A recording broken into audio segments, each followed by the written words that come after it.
All right, y'all. Hello and welcome to State of Play on Mint Press News, a bi-weekly editorial news show hosted by myself, Greg Stoker. Today, it's just me and you, all of us together talking about, democracy intensifying, the election. But before we get into that, we are here at Mint Press, a small independent newsroom, no corporate sponsors, anything like that. So if you want to support what we do around here, there is a Patreon. $5 a month goes a long way to supporting our watchdog efforts in that regard. And also, as I usually say, if you're getting nickeled and dimed to death in the late stages of finance capitalism and you don't have $5 a month, liking, sharing, and subscribing, and also commenting helps boost this into the algorithm and gets us more traction and expands the audience so we can get the message out. So if you do that, that's great. But if not, we're just glad you're here. So today, Harris, Trump, with 2 weeks to go, the polls for the presidential election are essentially tied, with neither candidate ahead by even a single percentage point, according to a New York Times poll that examined the averages of 5 key battleground states: Pennsylvania, Michigan, Nevada, Wisconsin, and North Carolina. Partisan organizations like the conservative Fabrizio Lee and Associates have former President Trump leading by 2 to 3 points, while more centrist polls, such as Big Village, have Harris leading by 7 points, but that's with a 52 to 45 margin. So, in short, y'all, it's too close to call. Whether Kamala Harris loses the election due to her stance on Gaza remains to be seen. From the beginning, given the deeply problematic authoritarian leanings of aspirant Donald Trump, this election has been the Democrats' election to lose. And the crux of the matter has been U.S. foreign policy in Palestine and the broader Middle East. It's simply baffling. All Harris has to do to win is place an arms embargo on Israel and adhere to U.S. law regarding military aid to countries perpetrating human rights violations. She is campaigning on the rule of law and her record as a prosecutor, top cop, while flouting any pretense of legal adherence for a country actively committing a genocide. And upon reflection, I think that does really conform to her top cop slogan, just by not following any laws or having the laws not apply to the ones in power. So the loss of the Arab American vote in key states like Michigan has forced Vice President Harris to court the votes of moderate Republicans disaffected by Trump, leading her to walk back from definitive progressive policy positions like banning fracking and transgender rights. So aside from vague promises to protect women's rights, there's very little in her platform that could be considered left-wing. In fact, Harris is now advocating for a bipartisan cabinet that will include Republican officials. Imagine Donald Trump promising his supporters that he will include Democrats in his administration. Like, all of this indicates that the American politics as a whole are shifting right, all of it, at a blazing speed. Gone is all pretense of environmental protections, defunding the police, better immigration policy, LGBTQ plus protections, and the ending of foreign wars. Her proponents likely tolerate her backpedaling on these issues due to the justifiable fear of a second Trump presidency. Now, it's no wonder then that many Americans who loathe Trump as a fascist billionaire are choosing to opt out of the duopoly in its entirety. Again, all Harris has to do is refrain from giving full-throated support to an ongoing genocide that the Biden administration has the power to end in days. Would a Trump presidency be worse for Palestine and worse for Americans, worse for everybody? Demonstrably so. Yet many disaffected Americans are done being threatened by that. If Harris loses, the victim blaming Arab Americans will begin. It'll be black men, Arab Americans, and white leftists like me that get blamed. Not the people doing genocide stuff. So, anyways, join us tonight on State of Play to explore the thorny controversies surrounding the impending U.S. presidential election and to predict how 2025, regardless of which candidate is victorious, will be far worse than 2024. Steel yourselves, okay? there will be gallows humor in this one. So,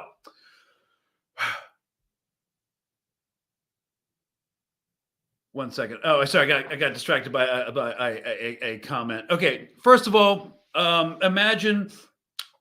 Okay, yeah. First of all people deserve dignity and basic rights, and the government to stay out of their business. But imagine losing to these absurd clowns just because you refuse to listen to your base, which is like a ceasefire, at least a ceasefire. Here we go. This is from Turning Point USA, which is a conservative PAC that lobbies for conservative values. This is Tucker Carlson talking about how, he envisions a Trump presidency as daddy coming home and America's been a bad girl and needs a spanking. Okay?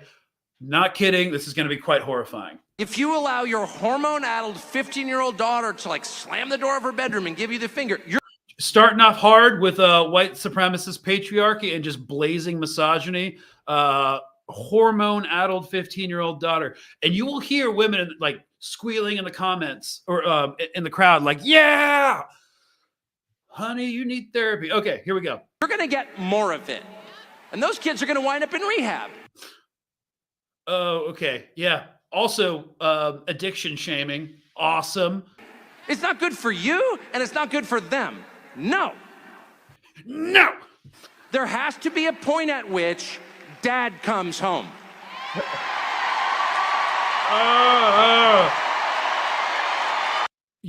This situation that he's about to describe that's supposed to keep kids out of rehab is actually what sends kids into rehab. Child abuse is the leading factor in addiction. Yeah, that's right. Dad comes home. And he's pissed. He's sick and tired of it, and he's not going to take it anymore. Dad is pissed. He's not vengeful. He loves his children. Look at that sea of people. Why do y'all have to just let these people win? Just don't do genocide. It's very, very easy to just not do that. Children, disobedient as they may be, he loves them because they're his children. They live in his house. But he's very disappointed in their behavior, and he's going to have to let them know. He's going to have to get to your room right now. And okay, so right now Tucker Carlson is playing out this kink fantasy, this stepdaughter kink fantasy. We know what he watches on adult entertainment sites. This is complete kink projection layered over a Donald Trump presidency.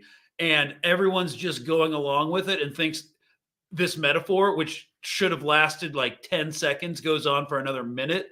This is just, don't be under any illusions what we're getting if Harris loses. Think about what you did. Yeah, that's a great point. Framing it in terms of ownership. Am I kink shaming right now? Look, if your kinks basically support misogyny and you're airing them out in public and normalizing child abuse, I'm probably gonna kink shame you a little bit. And when dad gets home, you know what he says? You've been a bad girl. You've been a bad little girl, and you're getting a vigorous spanking right now. And no, it's not going to hurt me more than it hurts you. No, it's not. I'm not going to lie. This is going to hurt you a lot more than it hurts me. And you earned this. You're getting a vigorous spanking because you've been a bad girl. And it has to be this way. It has to be this way because it's true. And you're only going to get better when you take responsibility for what you did. I mean, I don't really want to unpack everything that's going on here. But this is basically the kind of power dynamics that are, dude. Well, I mean, this is the Republican Party for you. And this, if they're platformed again for a second Trump presidency, this is what it's going to become a lot more mainstream, and a lot more people are going to be empowered to think and speak this way. And that's It's 2025. Okay, just got to get ready for that. That's not said in the spirit of hate. It's not said in the spirit of vengeance or bigotry. Far from it. It's Okay, just misogyny. said in the spirit of justice, which is the purest and best thing there is. And without it, things fall apart. Okay, yeah, without, yeah, I'm sorry, guys. Look, we can't, like, a lot of people are saying, like, yeah, fucking Trump is the candidate y'all liberals deserve. Okay, but just know, like, this is what we're gonna get. All right, this is what we're going to get. So, yeah, we're just kind of stuck in two horrible candidates. Yeah, he sounds like a prosperity doctrine megachurch pastor.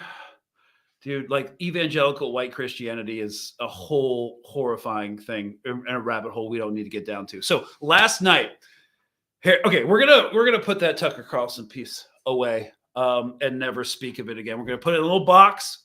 We all know it's there, right? But we're not gonna open the box again. So we need to look at Harris's town hall meeting from last night. She spoke to a bunch of undecided voters to try to get them on side and to tell her message about why people should vote for her instead of voting for Trump, voting third party, or not voting at all. And this was Anderson Cooper asking surprisingly reasonable questions. Let's get into it. Start by asking you, though, for weeks you have been calling Donald Trump unstable, unhinged. You've called him dangerous. You've quoted General Milley recently. Yeah, I mean, those things are objectively true. Who called him a fascist.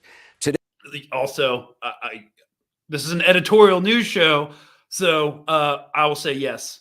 Editorially, yeah, he's a fascist. Today, you quoted General Kelly, who said that Trump repeatedly praised Hitler. Yeah. But there are tens of millions of Americans right now who have heard all those things, and they don't buy it, or even if they do, they're still going to vote for Donald Trump. He's arguably more popular now than ever. You have 13 days to go. What do you say to those voters to convince them? Because some of them are in this room. Okay, before she responds, we've got, here comes Waxwork Harris. Yeah, there's some uncanny valley stuff going on. But I was talking to one of my buddies about this last Friday, and I was like, why does she always seem like she's a wine aunt who's been on the boxed wine like all afternoon? And it's not because she's on something. It's just our theory, as not at all qualified clinicians or psychologists, is that she's just straight up a masking sociopath. So there's that. Sure. And I thank you all for taking. So she's not actually on boxed wine. She's just a masking sociopath, maybe. Again, not a healthcare, not a clinician at all. Taking the time to be here. And you could be doing a number of other things with your time. So this really is proof that we love our country. People are engaged, Anderson, and really want to talk about the issues. And so the issue that you raise, yes, I do believe that Donald Trump is unstable, increasingly unstable. Yep. Mm-hmm. And unfit. Yep. Don't agree with any of that. There's a but coming. To serve. And I don't necessarily think that everyone has heard what you and I have heard repeatedly, which is the people who know Donald Trump best, the people who worked with him in the White House, in the Situation Room, in the Oval Office, all Republicans, by the way, who served in his administration, his former chief of staff, his national security advisor, former secretaries of defense, and his vice president have all called him unfit and dangerous. Okay, cool. Like, these things are all true. They have said explicitly he has contempt for the Constitution of the United States. They have said he should never again serve as president of the United States. We know that is why Mike Pence is not running with him again, why the job was empty.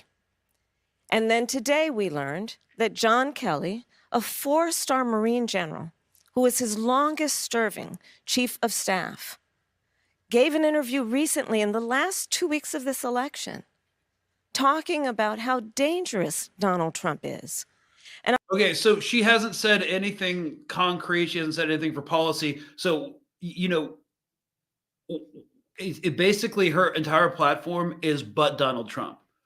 which is valid, but like, if you want to win over undecided voters, or you want to like get people back onto the Democratic ticket, you should actually probably start talking about policy instead of talking about how bad Trump is. We know how bad he is. I think one has to think about, why would someone who served with him, who is not political, a 4-star Marine general, why is he Okay, first of all, saying that a 4-star general is not political, are you kidding me? Like, anything over the rank of captain is inherently political. Like, okay, sure. That's absurd. telling the American people now? And frankly, I think of it as he's just putting out a 911 call to the American people. Understand what could happen if Donald Trump were back in the White House.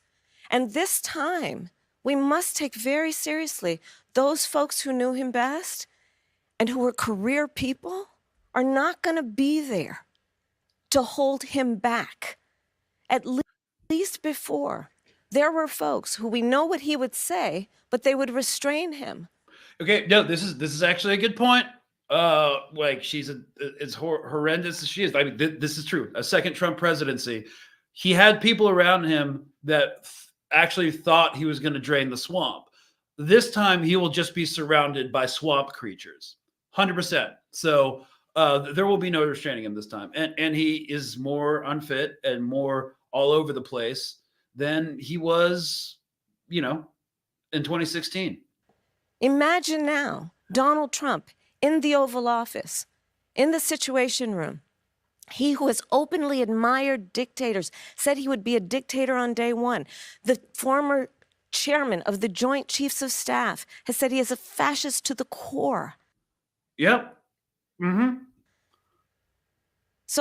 But then again, we're going to look at the definition and the points of fascism, and we're going to ask the question, how are you not? I think that when the American people reflect, especially those who are undecided, on who you should listen to, don't take my word for it. In fact, go online and listen to John Kelly, his voice, talking about what he thinks of Donald Trump 2 weeks before the election. Because I think we all know, to your point, Anderson, it is close, but there are undecided voters who clearly, by being here, have an open mind, want to talk in a way that is grounded in issues and fact. Okay. Yeah. So, Trump, I want generals like Hitler had. Okay. So first of all, she's saying all these undecided voters are here with an open mind. That's true. That's the point of the town hall.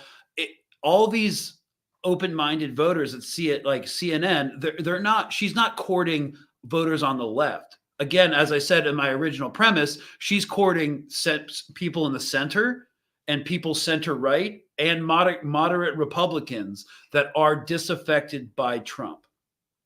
And when they hear these facts, I think it compels a lot of people to be concerned about the future of our country with Donald Trump at the lead. You've quoted. Okay, so we just I just wanted to play this so we could listen to her. I've watched the whole town hall meeting. She just talked for 4 minutes, not a single policy point about what she would do differently, about anything, actually anything that she would do. It's just, but Trump. General Milley calling Donald Trump a fascist. You yourself have not used that word to describe him. Let me ask you tonight, do you think Donald Trump is a fascist? Yes, I do. Yes, I do. And I also believe that the people who know him best on this subject should be trusted. Again, look at their careers. These are not people, with the exception, I think, of only Mike Pence. These were not politicians. These are career people who have served in the highest roles in national security. Okay, and now she's going back to the same talking point she had for the past 4 minutes. Security, who have served as generals in our military. I'm going to skip ahead. I do believe, Anderson, that part of this is why, even just this week, I traveled this state and others with Liz Cheney, former Congress member who was a very high-ranking Republican. Okay, yep. Again, so she is clearly, she's courting Republicans. She has endorsed me. Her father, the former Vice President of the United States, Dick Cheney, is voting for me over. Hell yeah. One of the most notorious war criminals in American history fabricated the Iraq war for private interests. Hell yeah, dude. That's a flex. 400 previous members of the administration, from Ronald Reagan to both Presidents Bush to Donald Trump. Okay, saying that officials from the Reagan administration are endorsing you is, as a Democrat, is I'm just going to say that's a little bit problematic. Even have endorsed my candidacy. And the reason why, among them, is a legitimate fear based on Donald Trump's words and actions that he will not obey an oath to support and defend the Constitution of the United States. He himself has said he would terminate the Constitution of the United States and wants to earn your vote to stand again behind the seal of the President of the United States? No one standing behind the seal of the President of the United States of America should be in that position saying they want to terminate the Constitution of the United States. Okay, y'all. Well, sorry I had to subject you to that. I think I saw someone. Okay, someone just said, please interview Sheer Hever. Yeah, he's on the list. Yeah, she's so okay. So this isn't an attractive tone.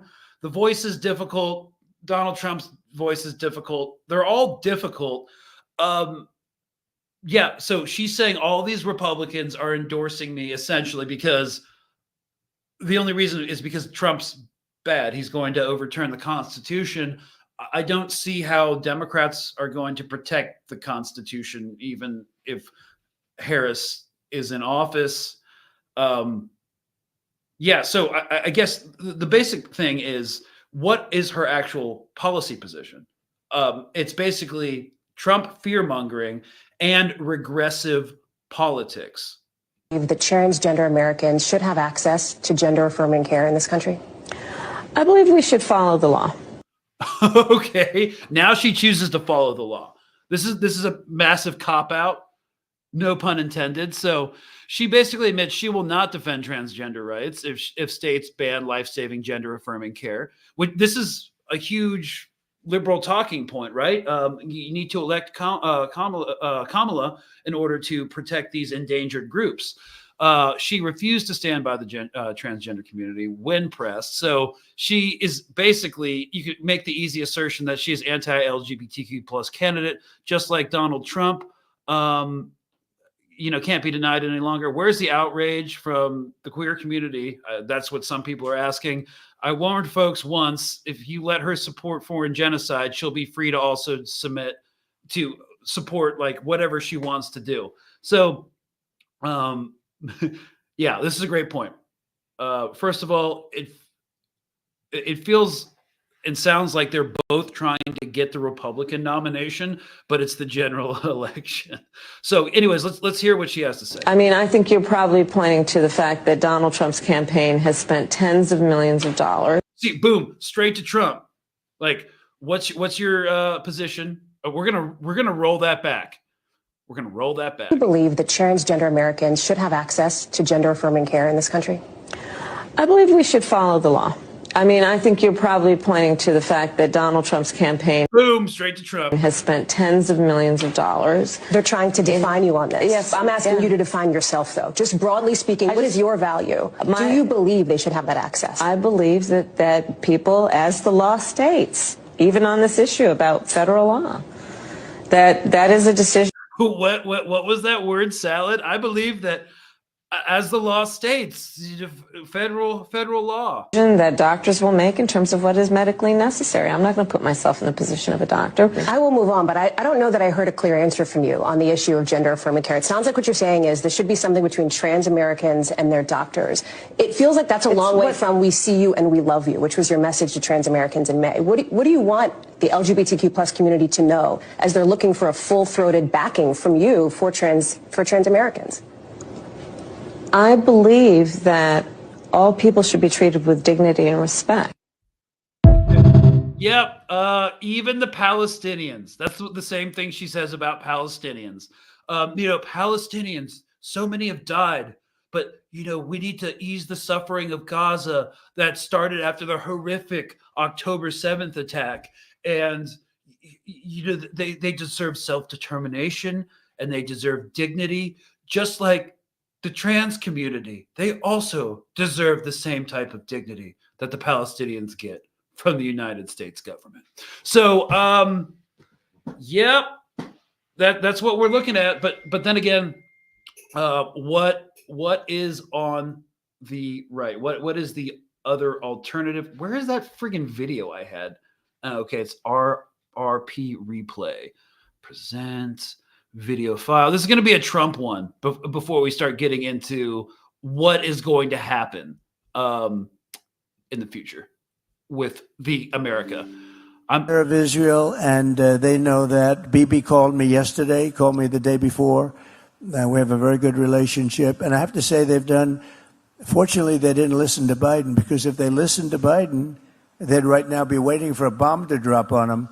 And they did their own work. They did not listen. They couldn't listen. So we're going to do a lot for Israel, and we're behind them. And the big thing, we want to have peace in the Middle East. We want to have Russia stop with Ukraine. We're going to get that done. That was another thing would have never happened. You wouldn't have had inflation.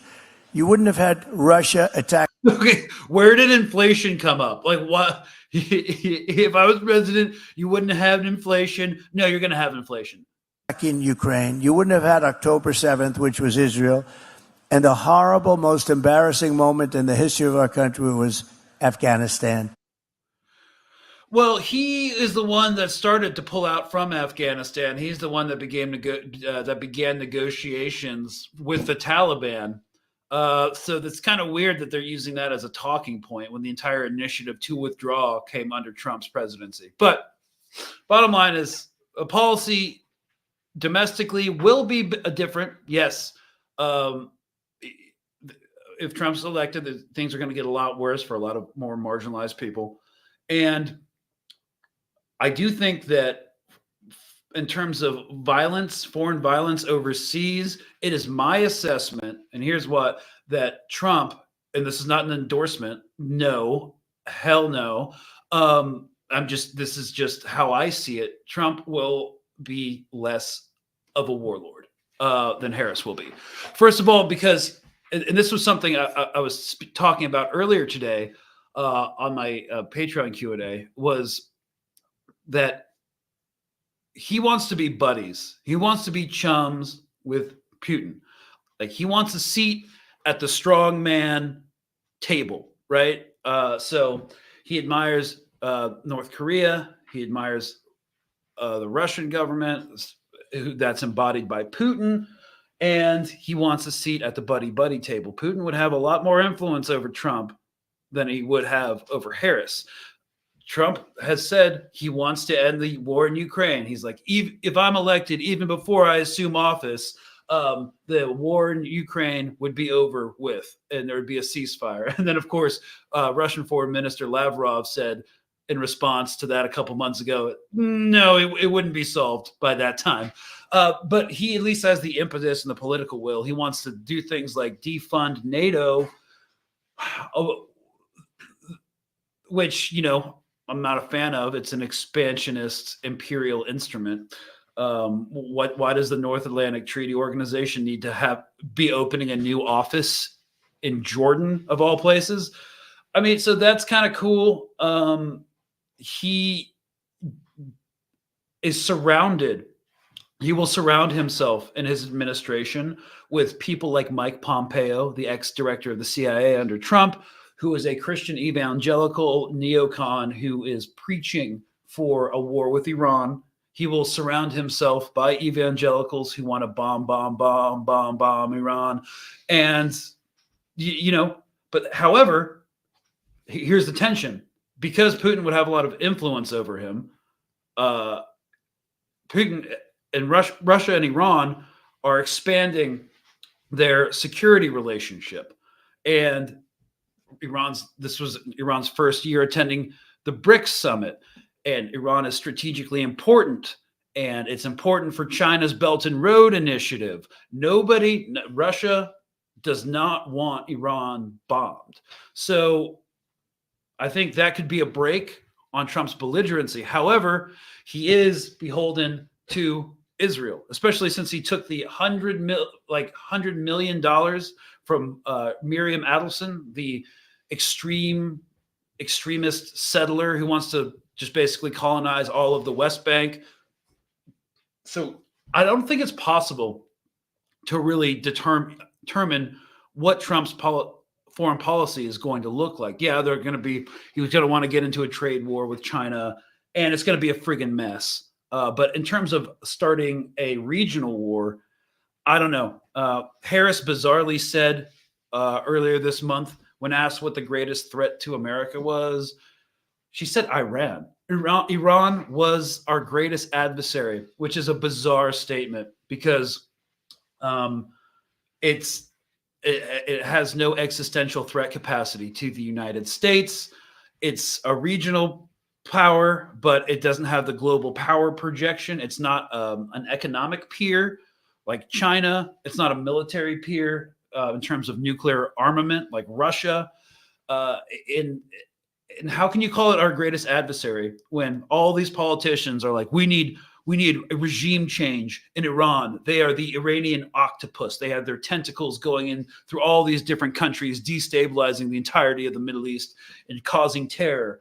And so they're able to do that, but they're also weak at the same time. There's some weak post-revolutionary state that's on the brink of collapse. Well, it's not. Sanctions aren't working.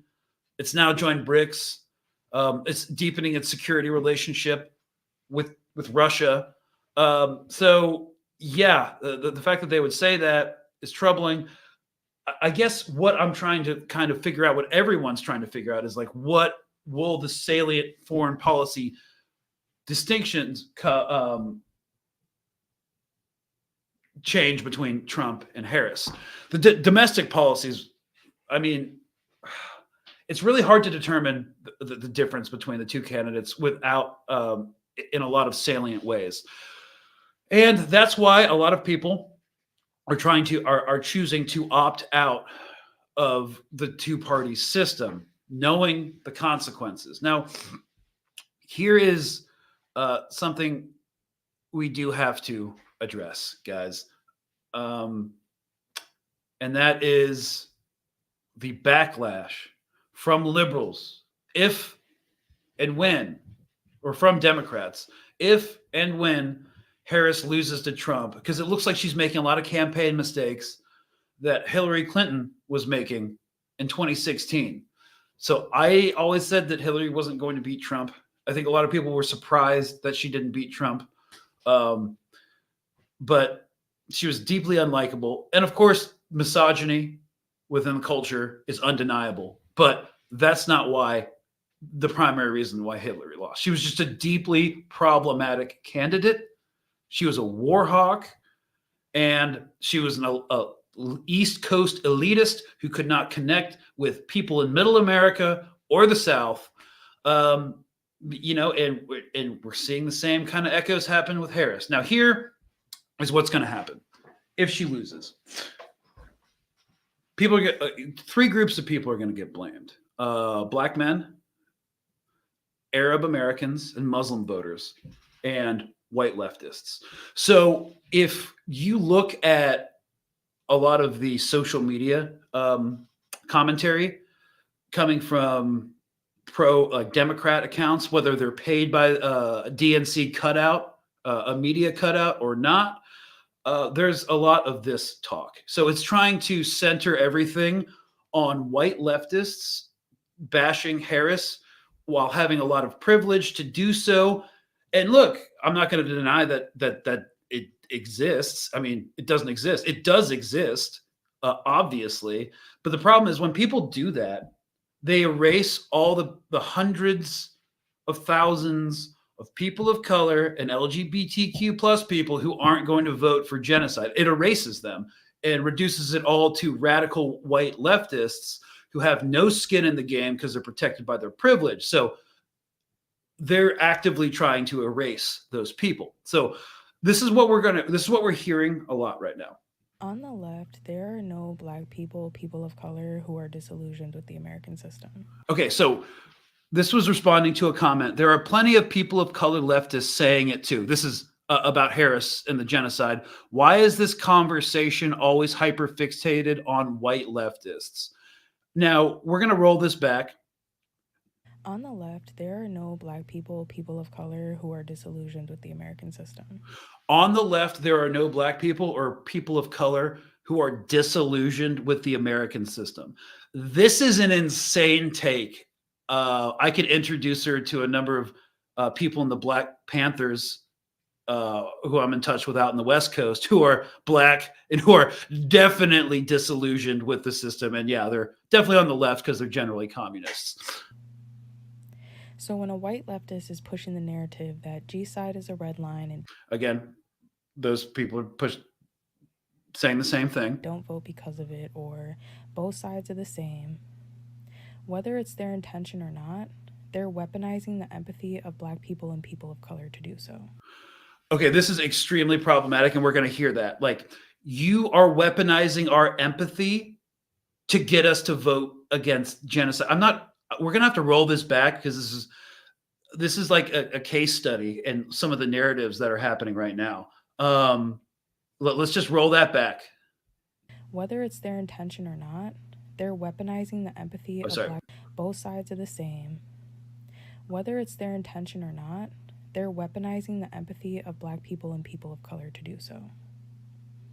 And the only outcome, especially at this stage in the game, of telling people to not vote or... Okay, so I think I finally understood it. Okay, when they're saying not vote or don't vote for genocide or something, apparently white leftists are weaponizing the natural empathy of Black people and people of color to make them not vote for Harris, who doesn't want to win because she just simply will not stop bombing brown children in the Eastern Mediterranean. This is an absolutely crazy take, I think. To vote third party is a Trump presidency. And the people who suffer the most from a Trump presidency are the same people that white leftists are weaponizing. Okay. I think I understand the rhetorical argument she's trying to make here. So I'm just trying to break it down because, again, this is a case study. This is not the only person who's saying this. Weaponizing people's empathy in order to get them to vote third party or not vote, which is actually a vote for Trump, is weaponizing their empathy in order to get Trump to oppress them more. Okay. That white leftists are weaponizing. So get ready for a lot of insane takes. Again, all of that just erases all the people in the movement who are not white because it's inconvenient. Just like how I show up, how I am dismissed as an anti-war veteran at pro-Palestine and Stop Cop City protests because I'm dismissed and they try to erase me because they can't call me a terrorist when I've like actively engaged like the Taliban and the Haqqani and like in ISIS-K. I'm just very inconvenient. So the same things that people on the right will do to say, oh, vets aren't really actually protesting, but it's the same type of erasure because it makes them uncomfortable and it kind of defeats their narrative. So this is, I get it. This is nothing new, but this is going to happen. So a lot of people are wondering if Trump wins, will all of these liberals and Democratic voters finally come over on the side and be against genocide and be against the police state and be against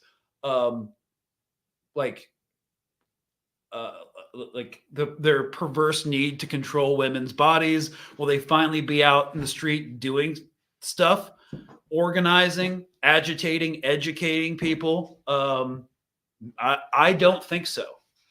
I think some people will, but I think they are going to double down on blaming what they like leftists, and they're going to choose whatever narrative the DNC puts out and their little social media operatives. So they're going to blame us essentially for having them not win just because Harris won't put any conditions on Israel that is actively committing a genocide, right?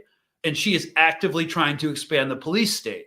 She is top cop. She's a deeply problematic prosecutor who is obviously will change her policy positions because she has no moral core and she will not stand for anything. And she's not a leader. It's not because she's so, yeah, I mean, Trump has charismatic authority. I wouldn't call him a leader, but, you know, people think he's the Messiah. So we're going to get blamed. And it's not going to be blamed on the Christo-fascist Republicans. It's not going to be blamed on the DNC or the Democratic Party that's beholden to the donor class and to the corporate class and is the completely out of touch coastal elite who are smug to working Americans, who looks down on people who don't act like them. They have a lot of performative care for like the homeless community, just not in my neighborhood, right? And so I don't think a lot of them are going to ever get on level. They might oppose some things because Trump, Trump is for supporting these wars, but I don't think it will be an issue that changes how they vote or how they do anything. And in the meantime, they're going to demonize the left for losing this election for them. So I kind of have a very pessimistic viewpoint of what's going to happen if Trump gets elected and how Democrats are going to react to this. So, let me see what you guys are saying in the comments real quick. This is a good take. I think some people are so paranoid because the system has failed them. They're out there with their cheeks in the wind and they don't know who to trust. And they're also really scared. I think a lot of people know it's going to be bad. I don't think they know how bad it's going to get. And whether it happens under Harris or Trump, right? But it's not going to get better. And so I said we would present a thing about fascism real quick here in the last segment. So this is basically, one second, these are the 14 characteristics of fascism. So fascism in general is something that it kind of has a lot of contention in academic circles. Because, hang on, let me fix this screen. Has a lot of contention in academic circles because it's hard to define, or a lot of people struggle on how to define it. Some people make it very like Eurocentric and white-centric and Christian-centric, which makes sense because we've got Mussolini, Hitler. Some people in the comments will disagree with Putin being fascist. I would say he has authoritarian leanings, but I'm not sure. Well, I'm going to leave that one for another day, but I know a lot of y'all will disagree with that. Okay, but let's look at some characteristics of fascism, right? So powerful, often exclusionary, populist nationalism centered on a cult of redemptive, infallible leader who never admits mistakes. So I would say that this one point, check, Trump obviously checks this box, right? Now, Harris does too. It's just she's brat. Like everyone's cool with like a neoliberal, like everyone's cool with like fascism as long as it's neoliberal fascism, where you have diversity, a diverse cast of people, of cultures and ethnicities. Has she admitted mistakes? Does she admit mistakes? Has the Biden administration admitted any mistakes? And she has a cult of personality behind her. Of course, again, just because I say things like this doesn't mean I'm like, oh, she's not as bad as Trump. I don't think in that point, no. Okay. Just because I'm talking about Democrats doesn't mean I'm endorsing Republicans. Republicans are generally 99% of the time wrong on their takes. And when they're right, it's like, oh, maybe we shouldn't do this war. And it's not from like altruistic reasons. It's from like protectionist, isolationist mentality. in a sense of like xenophobia. So even when they do a certain based take, it's very rarely enlightened. No, Republicans are way worse. But to delude yourself into thinking that, you know, Democrats are not. Yeah. So first of all, this is a neoliberal list of what fascism looks like. So this is basically what they're going off of. And it basically is just focusing on certain structures that allow neoliberals to kind of define what fascism is in really specific terms so that it's not applied to them. So political power derived from questioning reality, endorsing myth, rage, and promoting lies. You can do that. Did you guys watch the DNC? Yeah, they weren't preaching white Christian nationalism, but I haven't seen that amount of choreographed mass spectacle with all the flags and the Harris Walls signs since watching Leni Riefenstahl's Triumph of the Will, you know, from like the late 1930s, basically celebrating the Third Reich. So much spectacle, you know, just transfer Wagner, Ride of the Valkyries for Turned Down for What by Little John. It's like very similar. So disdain for human rights while seeking purity and cleansing for those they define as part of the nation. Yeah, so here, this is mostly a neoliberal list, but we do see some of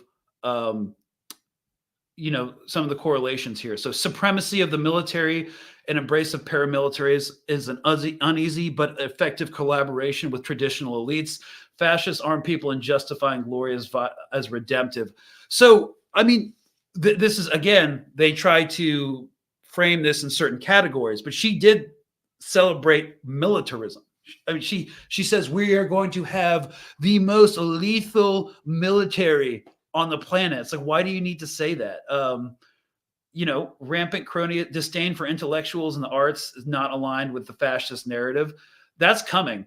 Yeah, and again, this is all a white supremacist structure. You know, we've got number 4, white replacement theory, used to show that democratic ideals of freedom and equality are a threat, oppose any initiatives or institutions that are radically, ethically, or religiously harmonious. So again, neoliberal of fascism. And this is like what, and again, it is designed to exclude parties like the Democratic Party from being called fascists. So look, we've got massive militarism. Any dissent is immedately shot down. Again, we're going to get blamed if she loses.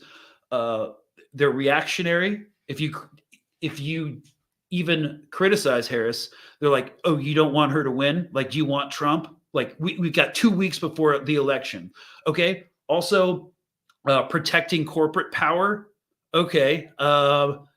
Yeah. Pro-fracking to the max. I will never not be pro-fracking. Militarism. We will have the most lethal military. We're going to, you know, our greatest threat is Iran. We need to give Ukraine the weapons it needs to defeat Russia. Yeah, okay. They're just more polite fascists that are multicultural. So they don't fit into the traditional white supremacist narrative, even though it's completely built on a foundation of white supremacy. That's the Democratic Party for you. Anyways, so it's going to get worse. I've seen a lot of people in my comments say, the Democrats won't turn the guns on you for protesting. I'm like, dude, you've clearly never been to a protest recently. What are you even talking about? So here we go. Let's do some Q&A, guys. First of all, I'm going to ruminate on what's going to get worse. First of all, again, whether it's Trump or Harris, the consolidation of the police and national security state, the carceral state. She's all about them private prisons, crack down on the border, harsher immigration policies, more war, genocide continues, defense industrial complex continues to get big contracts. Northrop Grumman just won a contract to develop moon trains. We don't have affordable housing, but we need trains on the moon. Okay. So, yeah. And if Harris wins, there's going to be a massive civil unrest coming from the right. I'm not sure what it will look like. No one's sure what it will look like. I think we're still a long ways from internalized violence, internecine violence within the country. But I don't know how you fix this, man. I don't know how you fix this. But hey, we're all in it together. Hey, VP Harris, I was honorably discharged Desert Storm vet, and I transitioned in 1999. I'm still waiting for the VA to do the right thing and support trans vets. Yeah. Yeah, well, I don't think that's going to get fixed under either administration. Sorry to hear about that. Have you seen the recent polling? Harris is in real trouble nationally and the swing states. Yep. I think the question we need to ask ourselves is, if Trump wins, what are we going to do? We need to start preparing for that. I'm not an organizer. That's not what I do. I'm actually not good at it. But if you guys figure it out, I'll totally use my platform to spread the message. Yeah. I'm going to be put on a list if Trump gets president. Yep. Oh yeah. Tucker Carlson framing in terms of ownership. Will you interview Sherhever? Yes. I literally couldn't care less if they blame us. They're perpetrating a genocide. Yeah, I think the way they handle it is, a genocide's going to happen either way. What about like my way of life though? Like when the true horror of what happens in Gaza comes out, because we're only just seeing the tip of the iceberg. We're not seeing the massacres or anything else that's going on. Because people are scared to film the scary stuff, get close enough to Israeli troops to film the real scary stuff. So, which is why we only see the aftermath, right?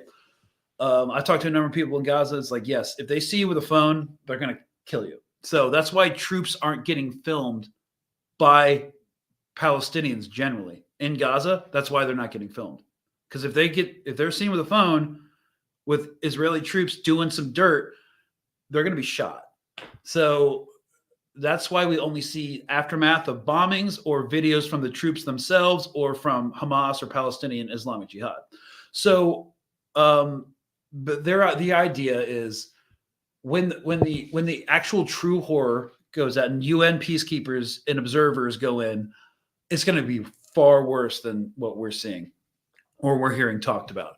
And so a lot of these liberals, especially the white ones, are going to do really sneaky things to pretend like they're on the level and that they spoke out. Like, I voted for Harris, but I still spoke out. It's like, no, you didn't. But they're going to try to revise their histories to do so. And they're going to do really sneaky things like post Edward Said and Mahmoud Darwish quotes on their Instagram stories. And then they're going to be like, this is how you make a Palestinian dish. This is like makluba. And it's going to be really embarrassing and stuff. But they're going to try to do some revisionist history about this, just so they can try to pretend like they're not Nazis. Yeah. And also, one second, I just had to bring up, Jim, my producer, brought up a really great point just now.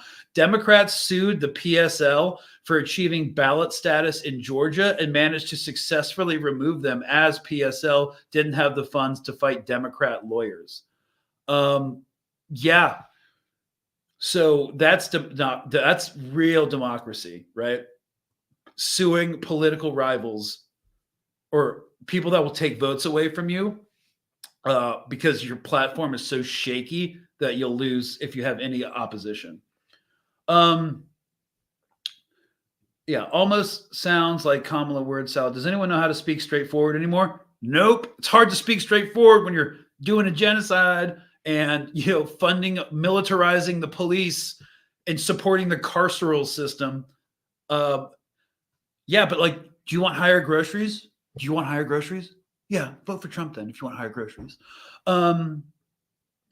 Yes, Stein voters are taking a lot of heat right now, and Democrats are trying to get Claudia Dela Cruz off the ballot in Georgia and PA, I believe. Yep, just like PSL. My Dem friends are hammering my Stein post. First of all, I'm not endorsing anybody, right? But yeah, I see this all the time. I just did a couple of interviews with Professor Butch Ware in California. They think bullying me is going to make me vote for Harris. Keep telling them I voted for Stein anyway. Well, they think that bullying people is going to like work or get them on side. I mean, that's what they are. They're bullies. They're just they're bullies who believe in diversity and stuff. But I'm not racist. I just support a genocide, which is arguably a pretty racist thing to do. The Dems suing is very Kamala following the law. Smug fucks. Yep. She'll kill trans people if it'll boost her career. She'll literally send anybody to jail or keep anybody in jail if it will boost her career. So how exactly is she protecting abortion or women's rights? Still haven't heard that, and it's being cited as the single issue for many voters. I think, there isn't a strategy. It's just we're Democrats and we're going to be in power, so women's rights are safer, which is true. But there's no talk about what their strategy is for actually enshrining and codifying like Roe v. Wade again, or enshrining women's bodily autonomy in constitutional law. They won't, because that's their biggest source of fundraising. Without the weaponization of women's rights, they literally could not defeat Republicans. They couldn't, because they don't have a platform. Their platform has now become, but we're not Republicans and women's rights. So money, please. I mean, if you're voting for Harris because of that, like, I get it, but just stop bullying people, because it makes people hate Harris and you even more. And that's not how you talk to people. So this is a great point. Northrop Grumman got the contract to start developing moon trains. The USA can't build trains on Earth. Yeah, dude. Like, I hate this timeline, guys. So 2025, everybody needs to get ready. Just take care of yourselves. I might make a t-shirt that says "A fascist worked out today." A fascist worked out today. Have you? So consider taking care of yourselves. I've been like coping in some bad ways, some dysfunctional ways, like going out on like Saturday night to see a show and getting a little too spicy. And that kind of messes up the next 2 days because I'm not 21 anymore. So I need to stop doing that. They all have room for improvement. And yeah, guys, 2025, it's going to get worse. I'm not sure which is going to be like. There's this idea. I'll close with this. There's this idea that if Trump wins, this will get better. Like, because all these liberals will be putting on pressure to the government against the state to like stop and change these policies. Civil disobedience will reign supreme.